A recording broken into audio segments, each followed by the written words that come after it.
Crikey. Can you hear me up the back there?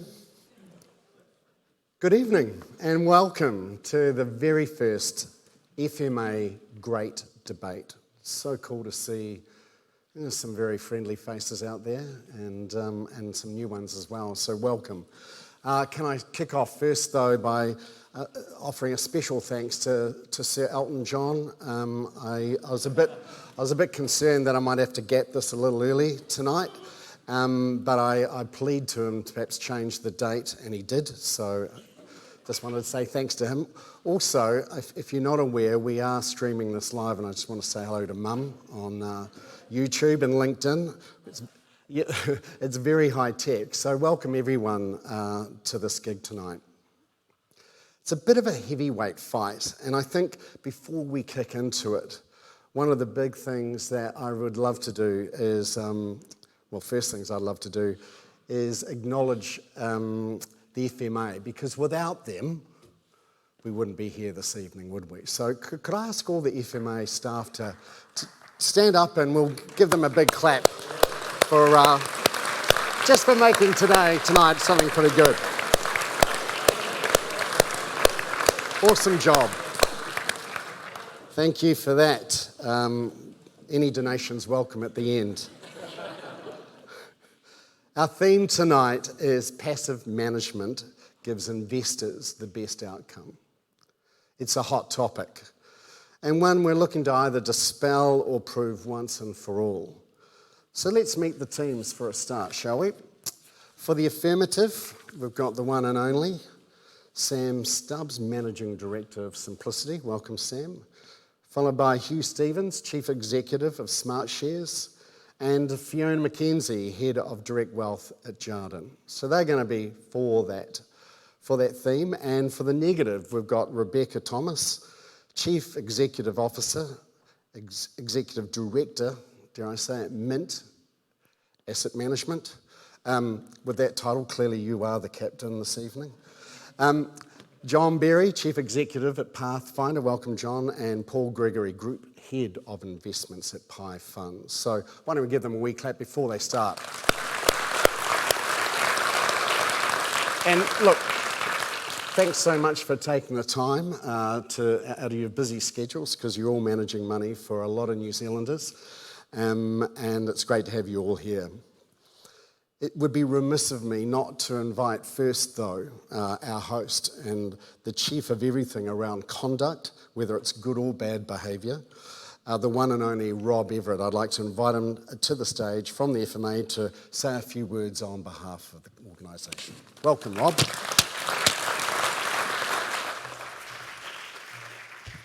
Thank you, David. Thanks for that. So look, welcome everybody. Usually when I stand up before an audience, I do a bit of finger wagging and tell a lot of people off, or I deliver a very dry speech on regulatory theory or practice. So luckily for all of you, none of that's happening tonight. In fact, I'm going to get off here pretty quickly, which is even better. So I just thought I'd frame a little bit what we are trying to achieve with tonight, and hopefully tonight will be one of a series of events that we do like this, probably partnering with some other organisations. So a while back we said we wanted to put some real focus on what managed fund providers deliver to their customers, what they promise to them and what they deliver to them. And obviously, particularly with KiwiSaver playing such an increasing role in the New Zealand's public's interaction with financial services, that's pretty key. And also, without getting into it in too great a degree, if New Zealanders are paying $500 million in fees, we figure it's a pretty important topic that they should get to debate what they're paying for. And obviously, what they're paying for, part of that discussion does centre around the investment strategy that's being applied to the fund that they're invested in.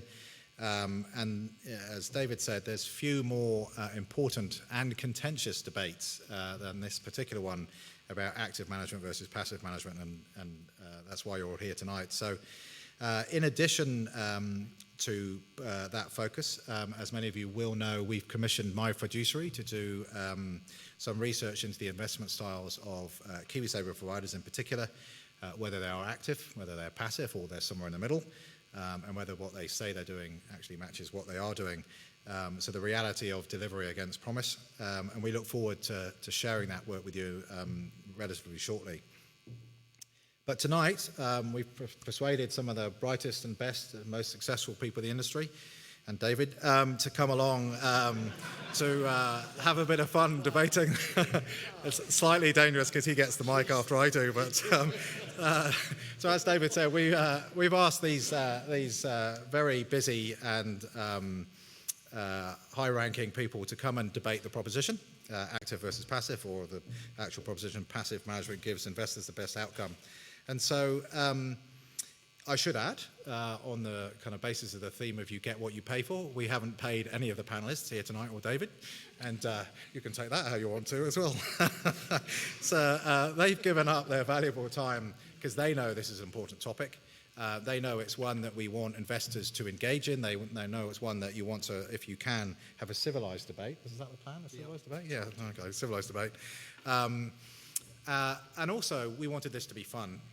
Right, so we wanted to help people engage in what can be a quite dry and difficult topic with a bit of a smile and a laugh. And given some of the outside personalities on the two panels, I'm sure we'll get some outsized comments from a couple of them. And let's appreciate too that these guys have been asked to advance their particular proposition. And that's what good debaters do. I did suggest to David that we should flip them around actually and make them argue each other's proposition, but that's probably a bit harsh at this point in the evening. So look, thank you all for coming. Thank you very much to the university for hosting. And of course, big thanks again to our panelists. And last and very much least, thank you for taking time out of his very busy media schedule to come and do some work tonight.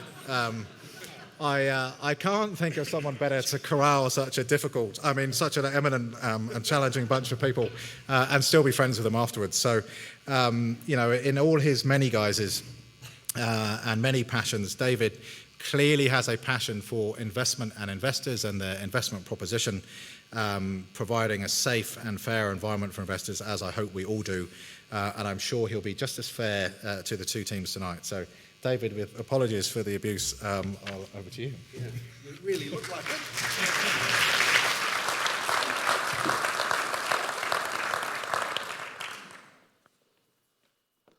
Thanks, Rob. Thanks for stopping. That was pretty harsh, I thought, but I mean, he's quite friendly for a regulator, isn't he? Look, one of the last things I want to address, because we're all about transparency here tonight, and for many that know me, there's a bit of an elephant in the room. I just wanted to declare now that I am an employee of one of the guest speakers tonight.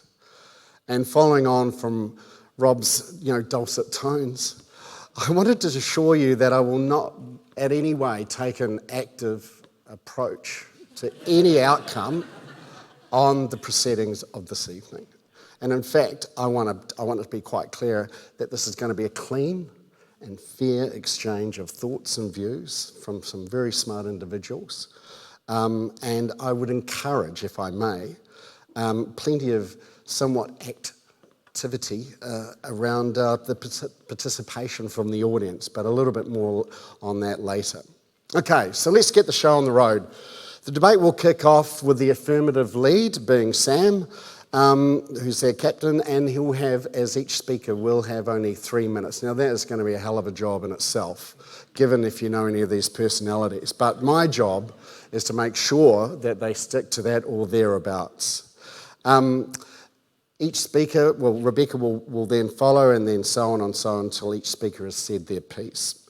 At the end, each captain will be allowed a 2-minute wrap-up to follow up their arguments and stating why or not the other team is not very successful. We encourage audience participation, so please don't be shy to show your support by clapping actively and cheering for all your teammates that you want to. That said, I don't expect to hear any booing unless it's warranted, which I doubt that'll be the case tonight. I've also taken the liberty, because I know everyone that is speaking tonight or thereabouts, and I've downloaded an app, and it detects untruths, because that is one thing that I'll be watching out for. It's called the bullshit detector, so I'm not going to be afraid to use it, Sam. Not wanting to point any fingers, because that wouldn't be fair, would it? Because we're all in one industry. But like I said, I'll be there to monitor and ensure everyone does as best a job they can around their topics. After the debate, there will be time for questions from the audience as well. So if you do get the opportunity or come up with a great idea or as a question, don't hesitate to use that time. And that'll be used a little bit around how we measure the success or not of each of the teams. After the debate, after the questions have been finished, essentially, what we're going to do is get you, the audience, to vote. Now, it's pretty simple, but I'll go through it quite slowly for you so you know exactly what you need to do. For the audience who vote for the negative, essentially saying active management is the way to go, we would like you to stand up. And for those passive supporters, you don't have to do anything. You just... Well, just like normal. You just sit there and twiddle your thumbs. So I hear activeness is a really good physical thing as well and improves your overall well-being. Anyway, that's it. I'd now like to invite the true media darling of the financial services industry, Sam Stubbs, to start the debate. Welcome, Sam.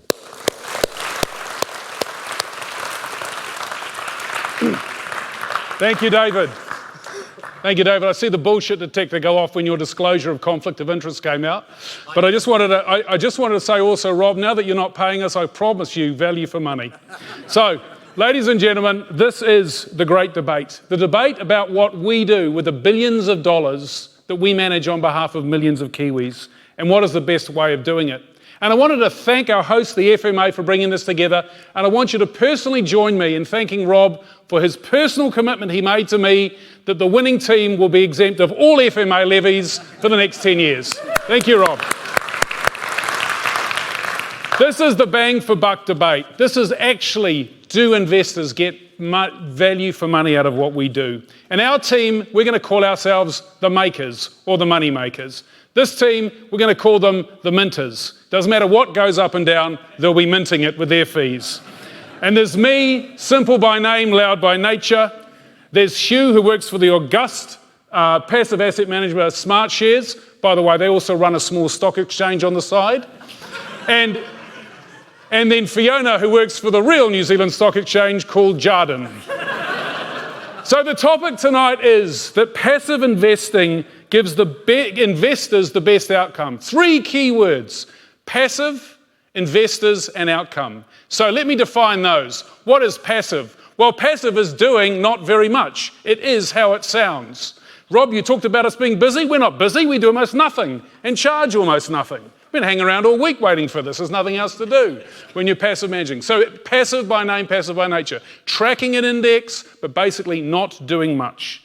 Outcome, what does that mean? It means money in people's pockets after fees, financial outcomes, and it means the making of that money in a way that is consistent with their values. So the outcome is more money the way I wanted it made. And what is investors? Making more money for investors. Because I think the negative may get confused here. It's not that passive investing gives managers the best outcomes, it's that it gives investors the best outcomes. It's about making money for them. So, how will we focus on this? We will present you with facts. I know that's a weird thing in this industry, certainly very weird for me, but facts will show you that passive management makes more money.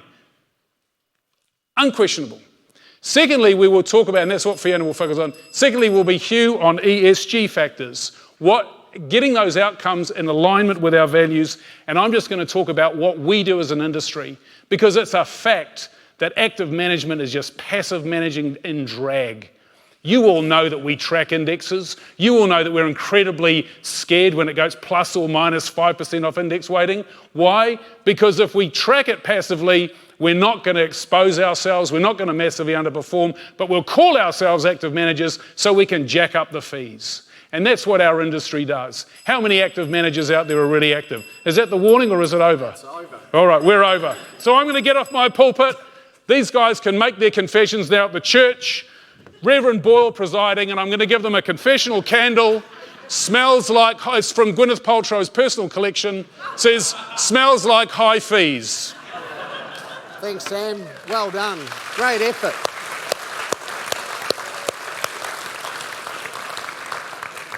I mean, if nothing else, that was pretty good time management from you, mate. That was outstanding. Rebecca, welcome, the captain. Come on up.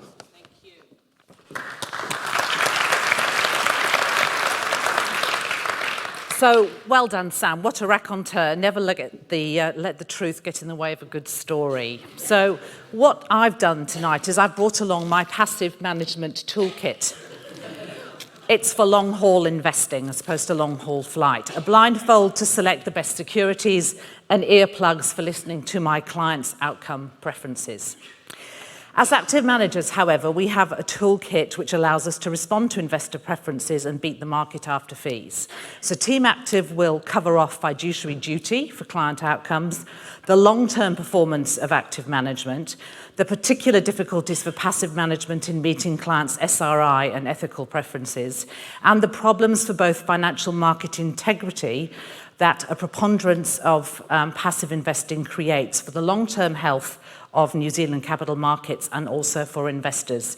And here, these two people sitting on this sofa know full well the damage that passive is doing to the local market.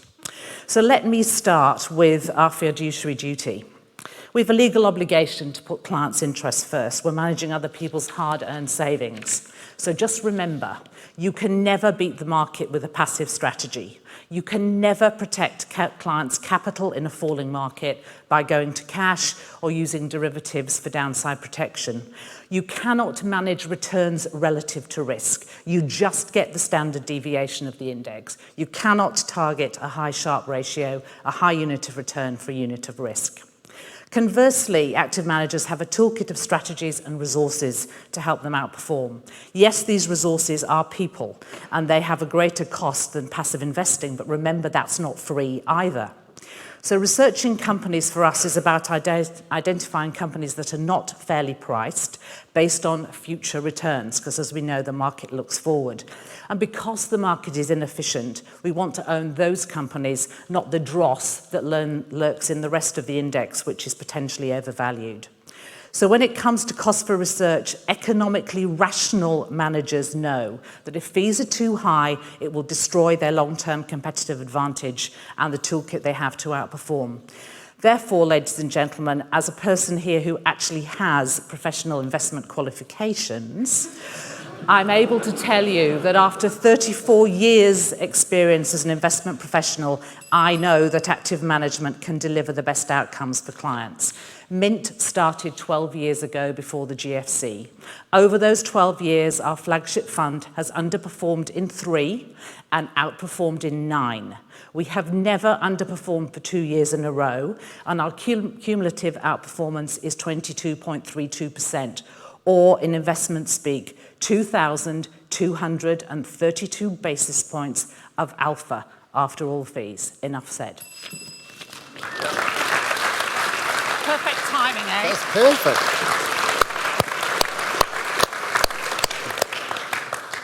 That was very sharp, Rebecca. Well done. So I have to say that because she's my boss. Hugh, can we welcome Hugh up to the stage? Thank you, David, and thank you all for coming along. I'm quite impressed, really, a debate between the negatives and the passives. I didn't think we'd get an audience, but anyway, here we are. So thank you, Rebecca, for setting me off on such a good track, because really, to be honest, I don't want to fly in a plane being flown by an active fund manager, but maybe you do. And you talk of the dross on the market that the active managers avoid. I suppose you're referring to Xero and A2. But we move forward. We do want to believe these stories, though, don't we? We want to believe the active management story. We've been in this market for a long time, many of us. We've grown up in the market listening to the active managers, and everything sounds great. So what is it? Why do we why do we still have this debate? What are we debating today? And why do we want to believe the active management story? Well, the problem is the evidence. The problem is the numbers. And I know that Fiona is going to go into this in a lot more detail, but simply put, active management is a zero-sum game. You have the winners and the losers. In every active trade, someone beats the market, someone loses and underperforms the market. And then you add the fees. So it's very mathematical. Active management, zero-sum game, add the fees, underperform. And that's why S&P does so much work, I suppose, in their SPIVA research, which we're going to delight you with later on, to give us some really good numbers. Here's a number. 78% of actively managed US large cap funds fail to beat the index. 78%. Most investors would be better off in a passive fund. You might just think, well, the US market is efficient, it's large. 81% of actively managed Australian funds can't beat the index. 86% in Chile. Keep going. Every market, doesn't matter. Consulting firm Mercer report that every long-only active Australian equity fund lost money in the final 3 months of 2018. And they lost on average 10% against the ASX 200 index. Don't find yourself on the wrong side of this zero-sum game or on this debate. Passive investing is often attacked as being incompatible with responsible investing, and I suppose I want to ask, is that fair?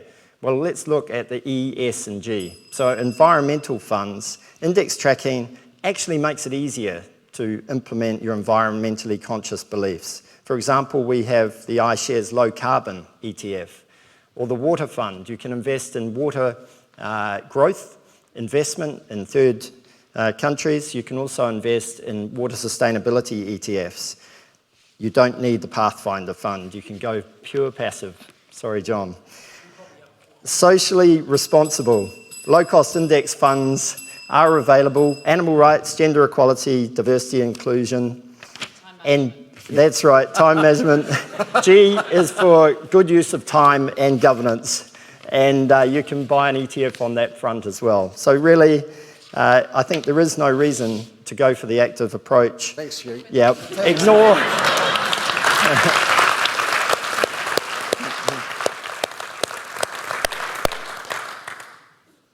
Lots of numbers, Hugh. That was good effort. So we've got John Berry. You're up. Welcome. Please welcome John Berry.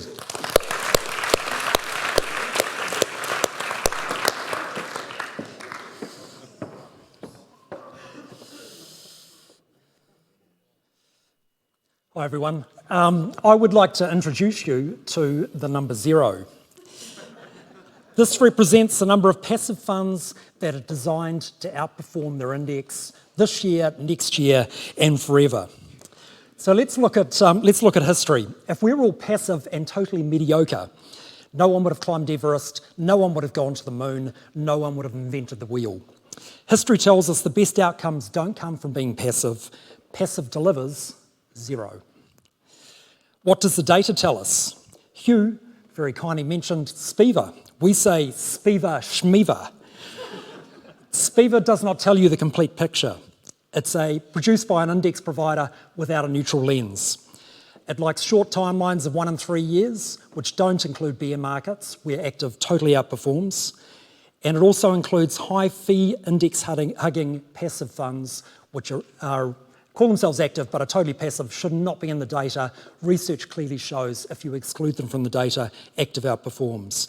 What we prefer is robust academic real-world based data. For example, AQR Capital Management with their 10 offices globally, with their 80 PhDs on staff, and with their funds under management at least 4 times the size of KiwiSaver in New Zealand. Their highly regarded 2018 paper covers 20 years of data across international and US equities, global fixed interest, hedge funds, and private equity. In each category, active managers outperformed, generating positive alpha after fees per risk unit, compared to passive's outperformance at 0. So what do investors say? Look, investors are not stupid. You as investors and investors globally vote with your dollar on active and passive. If we look at the US, which is the home of passive management, what we see is for every dollar in passive global equities, there is $15 in active. If you include fixed income, for every dollar in passive, there is a total of $60 in active. Investors globally agree the best outcomes come from active management. And Hugh talked about ESG. I kind of disagree with him. What does ethical investing really tell us about passive? If you want to avoid fossil fuels, gambling and alcohol in your passive Australian equity portfolio, it is a problem for New Zealand investors. And if you don't believe me, please do ask the leader of the Affirmative team about that. I see that rings a bell. If you want to integrate environmental and social concerns for New Zealand clients who care about ethical investment, then you need to get your offshore manager to change their index, which frankly you're never going to do. 10 points to active, another 0 for passive. So my 18-year-old son got my mobile phone. He signed me up to a Flat Earth Society Facebook page. The Affirmative team's argument would sit very nicely there. We're looking at skewed data. We're looking at bad science. What we see is the investors globally telling us active outperforms passive. Passive scores a 0. And thank you for your candle, Sam. I'd like to award you this. You can possibly put it on the wall in the Simplicity office.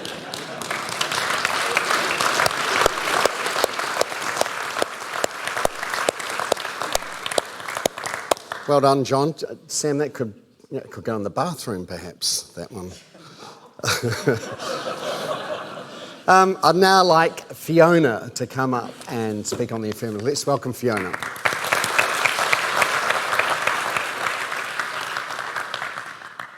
Well, thank you to my esteemed colleagues. I would just like to bring it back to what really actually matters to all investors, which is returns net of cost. I think it's awesome that my esteemed colleagues have actually read the SPIVA research. I think it was incredibly ironic that they were citing research from AQR, who has some of the nicest flash offices I've visited in Connecticut with their 2 in 20 model, and not surprising at all that they are pushing research that focuses on paying active managers. But coming back to the real crux of it, returns net of cost, anything that my active colleagues are trying to push, for want of a better word, really does need to cover the cost of their activities. And so a couple of points that I would make. As in all things, persistence matters. So it's all very well to have a great year one year, but what you really do need to generate for your clients is persistent return year after year. And what the SPIVA research and much other research actually shows, that the ability to continue performing year after year is very difficult. And in fact, Rebecca has made that point for me, so thank you, Rebecca. Which comes to my second point. For the average retail investor, and I include myself in that bucket now, it's not just understanding that active managers outperform. They want to know which active manager is going to outperform on a forward-looking basis. Now, I noticed that my colleagues didn't bring a crystal ball. That is basically what you would need, and NZ Super has proven that fact. If you want to understand or predict which active managers are going to outperform, you literally do need a crystal ball, which is why NZ Super has roughly 2/3 of their portfolio sitting in passive investments at any given time.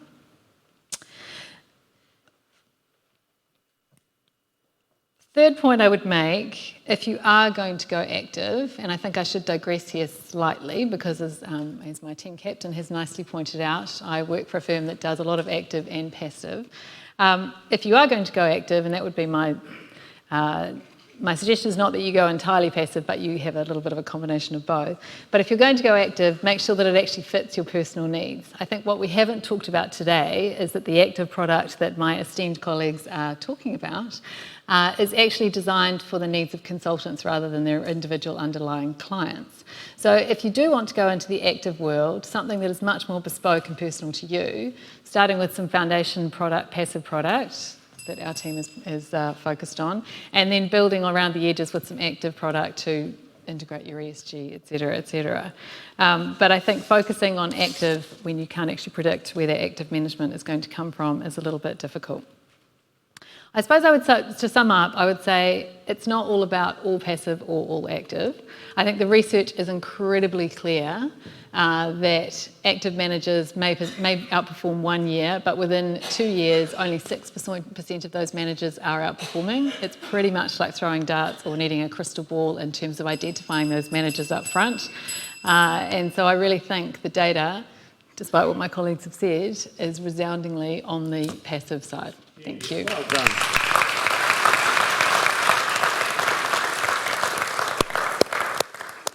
Thanks, Fiona. That was great. I think you said active more than the other guys put together in that, which was awesome.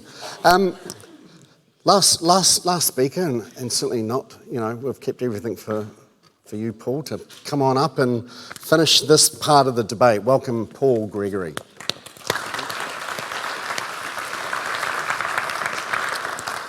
Thank you. So, Hugh, I've got a number for you. 86.5% of the audience fell asleep when you were talking about SPIVA.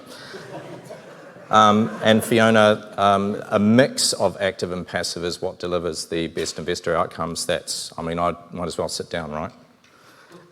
Fiona does know all about best investor outcomes because, as she said, she works for a firm that offers direct broking. Rob's going to laugh because he knows it's true, including, it says here, pre-IPOs and smaller companies not covered by other research firms. Redolent with best investor outcomes, I'm sure. And Sam. Well, Sam is proof that there's none so ready to preach and preach and preach as the recently converted boomer. Sam auto-rebuts. I don't really need to be here for that, but he talks about passive and best investor outcomes, and here you can have your candle back to cover the smell of the vampire squid on your breath. While Sam makes an argument for passive management, he is an argument against it.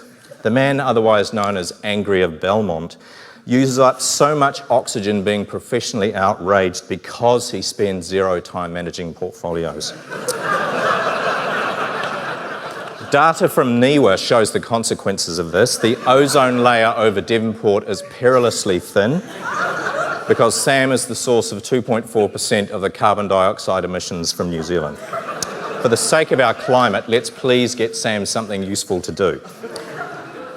So, our team has clinically exposed the breathtaking hypocrisy of the Affirmative team's position. All of them, when they're up here, have got their fingers crossed behind their backs. And in Sam's case, once the debate's over, he's Uber-Xing home to breaststroke through the squillions he's made from active management. Leaving that aside, the whole affirmative argument is highly vulnerable to a quite modest extrapolation. If all passive investment all the time really does create the best investor outcomes, and Fiona's already said that it doesn't, shouldn't investors seek the purest form of it? Why have a manager at all? Logically extending the argument, it's much better for investors to buy a passive ETF and do away with a manager altogether. An ETF doesn't have a shoe habit. It doesn't accost you with packets of swan plant seeds at conferences. It's cheaper and more efficient than any of the affirmative teams, so if there is any integrity in their argument, the team should be happy to vanish in a puff of their own logic. Still more fundamentally, reality for investors in any market to have any outcomes at all, let alone best outcomes, even if you're using an ETF directly, you have to use active management. Without active investors, passive markets are stagnant, elephants' graveyards, X-markets. Active management makes the world go round. Thank you.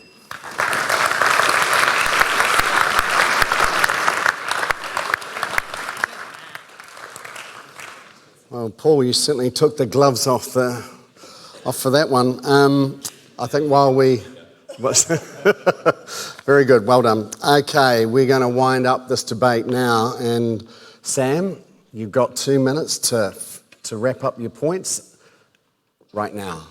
Welcome again. Thank you, ladies and gentlemen. Oh, Paul, thank you so much. Living testament that when you can't attack the argument, go for the man. So let me introduce you to the number 0. 0 is the number of New Zealand share funds that outperformed the passive index fund run by this guy here who works for a company that starts with S and ends in Y. 0 active managers outperformed them. 0 is the number of active funds that Warren Buffett recommends you and I invest in. He says buy a low-cost passive index fund. And 0 is the market share that the active industry have got over the passive industry in the last 10 years, because just last month, the amount of passively managed funds globally surpassed the amount of actively managed funds globally for the first time. So lots of zeros. I'll give you your 0 back. Enjoy it.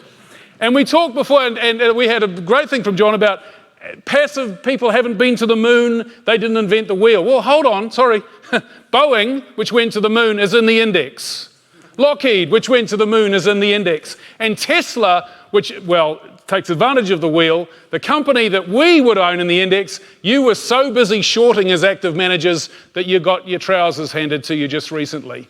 And that is why, as we will distribute the information, Spiva, the facts, I'm sorry folks, all you have to do is sit down, stay seated, read the facts and get it. That if you're talking about delivering the best outcome to investors, the best after fee returns, the facts are incontrovertible. They are undeniable. It's why Warren Buffett says it. It's why the industry is putting more money into it. It's why we, a non-profit charity who could have chosen any way in the world to manage money because we wouldn't personally profit from it, that's why we chose to go passive as well, because it makes people the most money. Full stop, end of story, 1 second left. Thank you.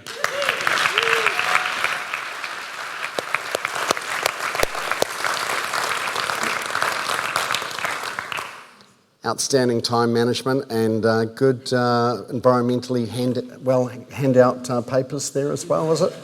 It's very good. Ooh. Rebecca, you've got 2 minutes to wrap it up and then we're going to get into some questions. We don't need 2 minutes. We don't need 2 minutes. So I'm going to just remind you that 0 passive funds actually outperform the index. I have no idea what time frame he's talking about, but those returns from simplicity must be over a very, very short time horizon. And Fiona pointed out, don't look at how things perform over 1 or 2 years. The facts of what Mint has done are over 12 years, and I'm afraid they are completely uncontrovertible. So remember, you can never outperform with passive. The second thing I'd say is I did look at Smartshares charges. 50 basis points for a passive New Zealand equity fund. Are you kidding me? There is no value for money whatsoever in those Smartshares products, I'm afraid to say.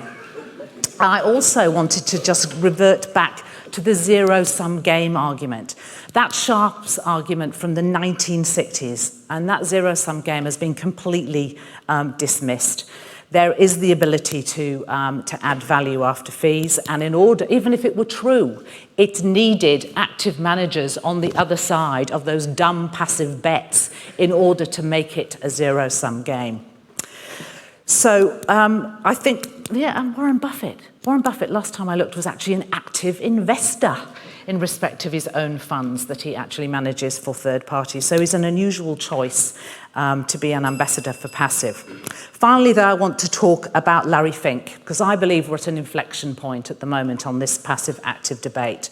CEO of BlackRock said he foresaw a significant reallocation of capital because clients are setting the agenda for the outcomes they want in terms of sustainable investing and as a response to climate change. They want their investments to reflect their views. It's not just about return.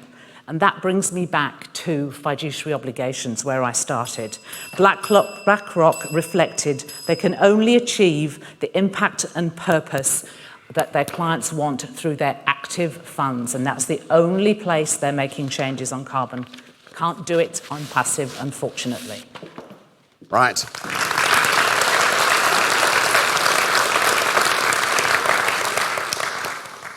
Wow, some quite compelling, some little hurtful comments, I felt.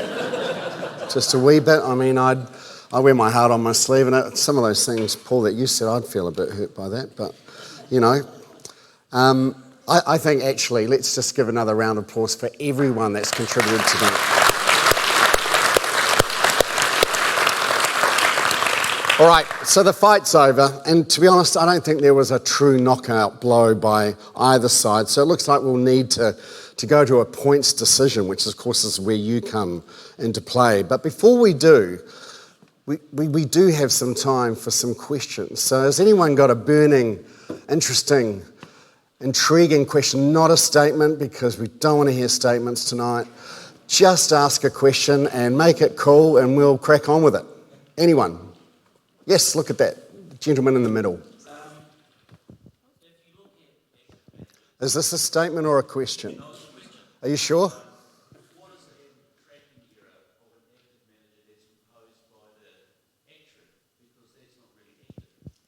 Right, so I'm wondering... Well, look, there's a big difference between institutional investment disciplines and retail investment disciplines. And at the end of the day, a number of institutional investors want a small quantum of alpha after fees, and that maps to an information ratio calculation and an index tracking calculation. You can't get away from that. It's a mathematical fact. So people who are criticised for delivering an alpha return after fees that's consistent with what their investors want, I don't think they should be criticised. Certainly we're not. We invest differently within our institutional portfolios than with our retail. Team, anyone over here with a bright thought on that? Well, you know, of course, the vast majority of the investment world is passive, because most of it, institutional money, is active, is done within very tight constraints, as you say.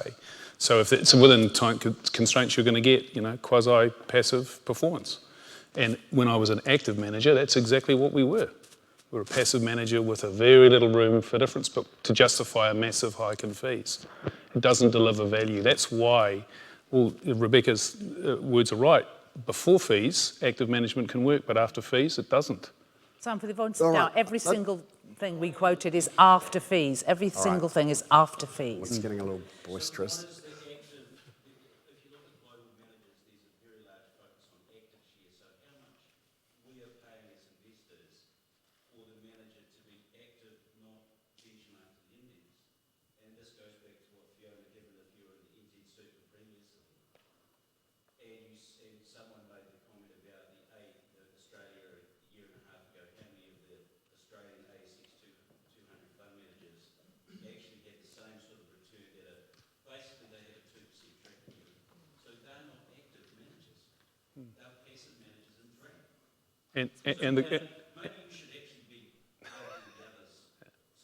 And you know what? And the cost of achieving that in KiwiSaver is that zero with another 7 zeros and a 5 in front. $500 million worth of fees this year to do what is effectively tracking a passive index. All right. Any next question? Yeah, I've got a question for the gentleman.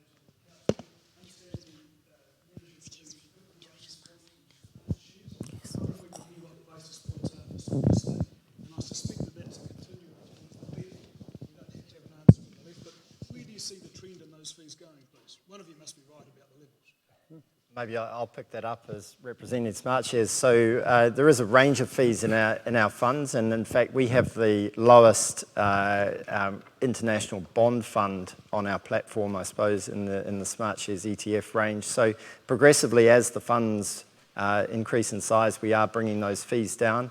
And in fact, later this year we're bringing out another core range of funds which will significantly drop fees again. So I think it's just a factor of seeing that trend of investor flows coming into Smartshares driving the costs down. And in fact, Smartshares in the last 12 months has raised more capital into the funds than the business did in the first 12 years that it existed. So that trend is accelerating, and that's driving down the marginal cost, which allows us to pass that on to you. So yes, there are funds that still have 50 basis point fees, but they will be coming down over time, and we've seen that happen over the last few years. And sir, we charge 10 basis points, and we think that's too much.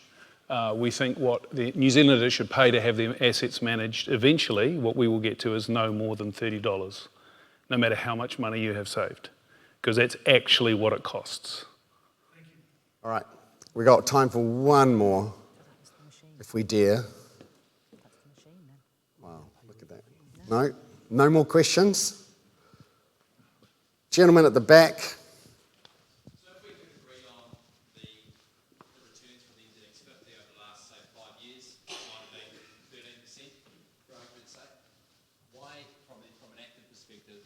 is paying for that worth it?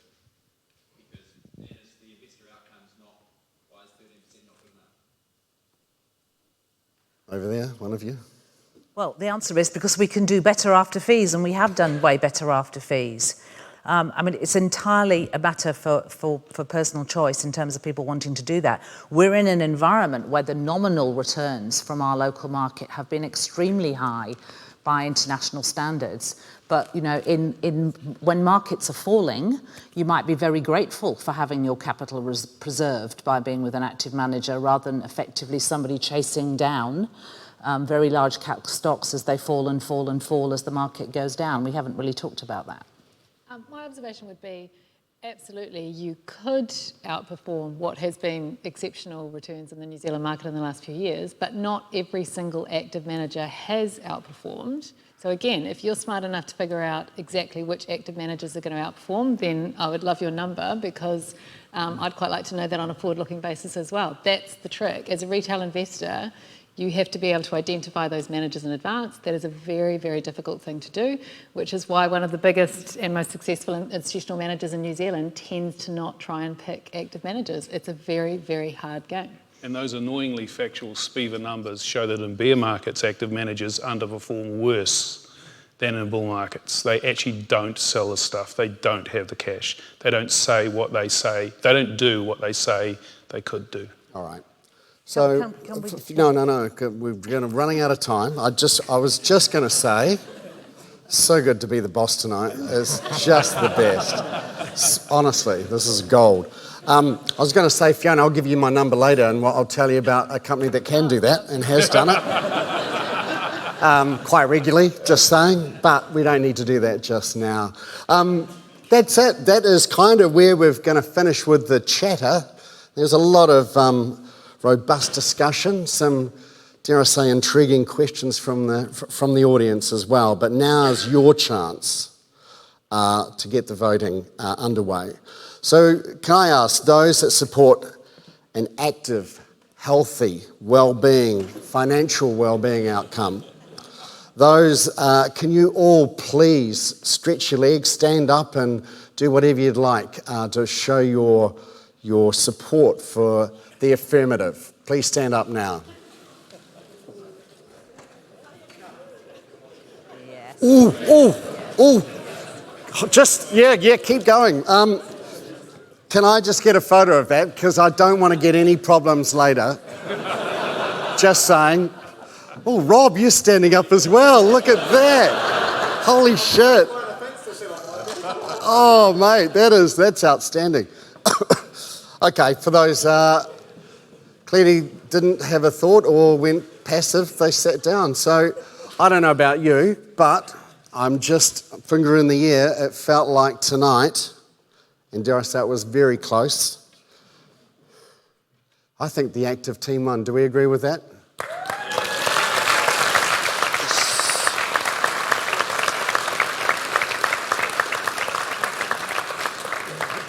And look, congratulations to everyone. There's no fun sometimes standing in front of your peers, because everyone knows what you're really like and what your thoughts are, and to brave it up here and take a serious discussion and make it a bit of fun. I trust that we've delivered to the FMA guidelines. I wanted to make sure that we were compliant. There was no misinformation, and we were factually accurate overall. There was a little bit of shades of grey there. But congratulations, and thank you for everyone that streamed in tonight and also that has come and listened tonight. I'd like to invite Rob, God forbid, to let him have one more word, and to display to pass on the winning trophies to the team. Rob. Very good. Thank you. Thank you, David. Can I just say how glad I am that I wasn't on either side of these particular teams, because they took the gloves off, made it very entertaining. Hopefully they're all still friends afterwards. But it did show that there are arguments in favour of both styles of management, and they were very well and occasionally aggressively put by the two teams. So good on them. And I would echo David's point. It takes some courage to get up actually and stand here and argue a proposition that the other team are just going to take you off at the knees when they speak 30 seconds afterwards. So you know what? Can we just give the two sets of panelists another round of applause?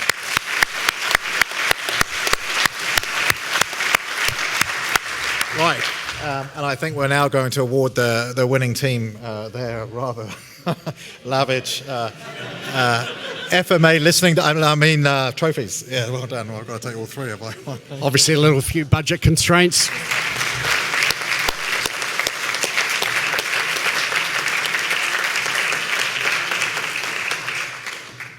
And notwithstanding everyone else, there's a wee gifty.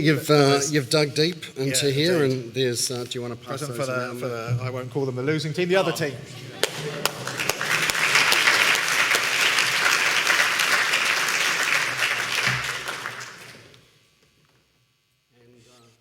Yes, do those two. I feel like your assistant. Yeah, go on then. Sure. Right, so in addition to their shiny FMA trophies, the winning team also get a small gift to say thank you for taking the time and coming up here tonight. So that's it. I think that's it, unless I've missed anything from the team. You missed my gift. Well, yeah, your gift was just to share a stage with these great people, David. And me, obviously. And also, I think I'm right in saying the bar is open. So let's not stand in the way of enjoying this. And thank you all for coming. We'll be very happy to get some feedback from you as to other topics. We might do something like this, and other thoughts of panellists who can knock lumps out of each other in public. It's like watching Gladiator, isn't it? So thank you very much and good night. Thank you. All right, drinks at the back. Thanks very much. Have a great night.